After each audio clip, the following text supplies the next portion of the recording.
आगरा के श्री पारस अस्पताल में मौत की मॉक ड्रिल मामले को भले ही जिला प्रशासन ने अपनी जांच में क्लीन चिट दे दी हो, लेकिन इस जांच रिपोर्ट पर रोजाना सवाल खड़े हो रहे हैं। बता दें कि इंडियन मेडिकल एसोसिएशन द्वारा 5 सदस्यीय टीम गठित कर Shri Paras hospital mock drill कांड की जांच की जा रही है, लेकिन अचानक जांच कमेटी के सदस्य डॉक्टर शरद गुप्ता के इस्तीफे ने हलचल पैदा कर दी है। इस्तीफे के देने की बात को लेकर पूछे गए सवाल पर डॉक्टर शरद गुप्ता ने कहा कि उनकी सत्य निष्ठा पर आंच आ रही थी, क्योंकि जो जांच कमेटी बनाई गई है उसके पास जांच करने के लिए पर्याप्त दस्तावेज ही उपलब्ध नहीं है। इस मॉक ड्रिल कांड पर विदेशों से भी उनके पास फोन आ रहे थे, जिससे वह व्यथित थे कि कहीं उनके द्वारा कुछ अहित न हो जाए, गलत न हो जाए।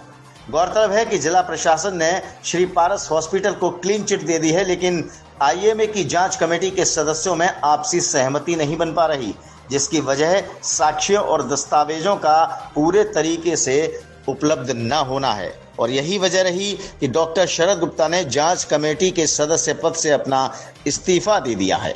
मैं डॉक्टर शरद गुप्ता। हाँ डॉक्टर साहब, ये जो पूरी जांच कमेटी आईएमए आगरा की तरफ से गठित की गई, आप उसमें मेंबर थे, अब आपने उस कमेटी से अपने आप को अलग कर लिया है। क्या आपकी पीड़ा है, किस तरह से आपने इस मामले में अपने आप को अलग किया है? देखिए, ये कोविड काल बड़ा दुखदायी रहा। हर किसी ने अपने परिजन को, रिश्तेदार को, दोस्त को, नजदीकी लोगों को, पड़ोसी को खोआ है, और उनके संग कहीं ना कहीं दर्द रहा कि किसी को समय पर दवाई नहीं मिल पाई, तो बेड नहीं मिल पाया, ऑक्सीजन नहीं मिल पाई। तो इसी क्रम में आगरा में एक वीडियो वायरल हुआ और बहुत बड़ी घटना आई कि इस तरह से हुआ है। तो उसमें डेफिनेटली जब ये एक बहुत बड़ी सुर्खियां बनी राष्ट्रीय अंतर्राष्ट्रीय स्तर पे, तो उस पर सरकार ने जांच कराने का एक निर्णय लिया और एक स्थानीय प्रशासन ने अपनी जांच कमेटी बनाई और जांच भी कराई।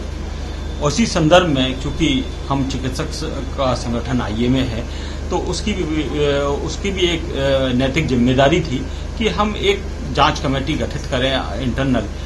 भले ही हमारे पास बहुत सारे कोई अधिकार नहीं थे कि हम एक जांच कमेटी गठित करें और वास्तविकता तक पहुंचने के तह तक पहुंचे कि वास्तविकता में क्या गलती थी, क्या कमी थी, क्या नहीं था, क्यों ये सारी चीज हुई, इसकी सत्यता क्या है।